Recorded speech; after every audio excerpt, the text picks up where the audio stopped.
Low inflation and tight policy are two economic concepts that have important implications for the economy and people's purchasing power.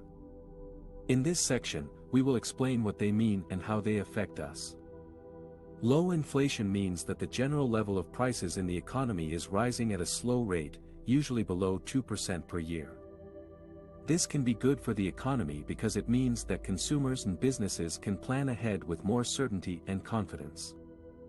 Low inflation also helps to maintain the value of money and savings over time.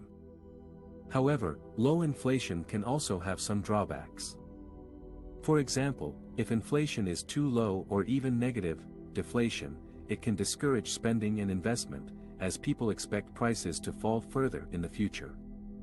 This can lead to lower economic growth and higher unemployment.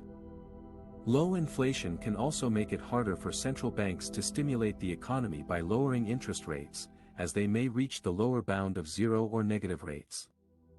Tight policy refers to the actions taken by central banks to reduce inflation or prevent it from rising too fast. The main tool of tight policy is raising interest rates, which makes borrowing more expensive and reduces the amount of money circulating in the economy. Tight policy can also involve reducing the supply of money by selling bonds or other assets. Tight policy can help to keep inflation under control and preserve the credibility of the central bank. By keeping inflation low and stable, tight policy can also support economic growth and stability in the long run. However, tight policy can also have some negative effects in the short run.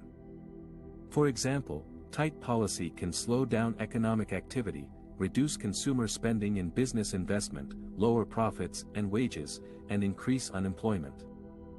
Tight policy can also hurt borrowers who have to pay higher interest rates on their loans. The effects of low inflation and tight policy on the economy and people's purchasing power depend on many factors, such as the level and duration of inflation and interest rates, the expectations and behavior of consumers and businesses, and the structure and flexibility of the economy.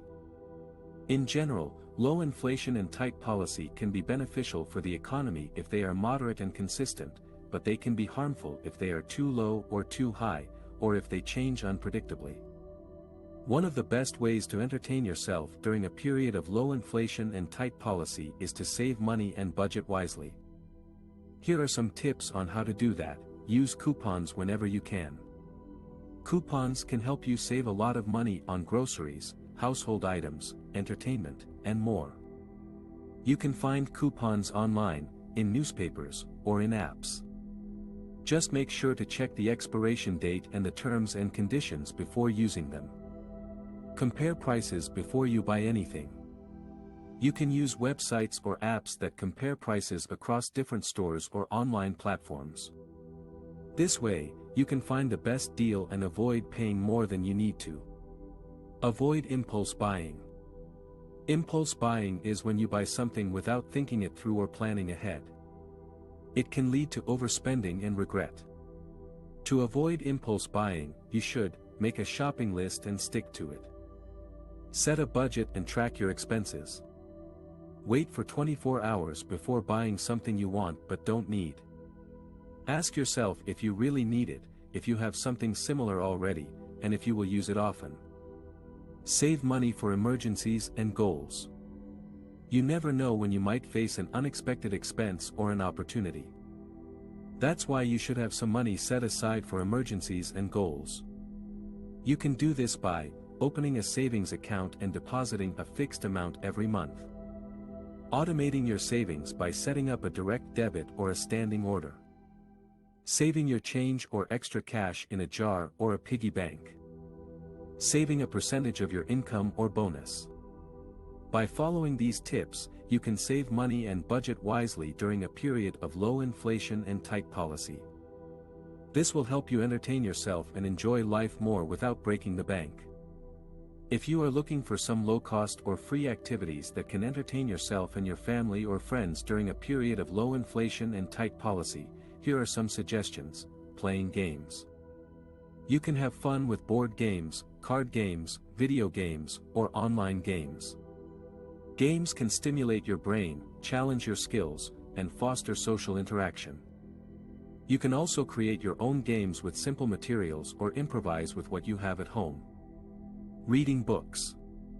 Books can transport you to different worlds, expand your knowledge, and inspire your imagination.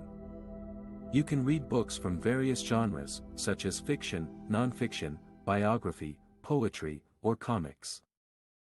You can also join a book club, exchange books with others, or listen to audiobooks. Watching movies. Movies can entertain you with stories, visuals, and sounds. You can watch movies from different categories, such as comedy, drama, action, horror, or documentary. You can also stream movies online, watch them with others, or make your own movie reviews. Learning new skills. Learning new skills can enrich your life, boost your confidence, and open new opportunities. You can learn new skills from various domains, such as languages, arts, crafts, music, cooking, or gardening. You can also take online courses, watch tutorials, or join communities of learners.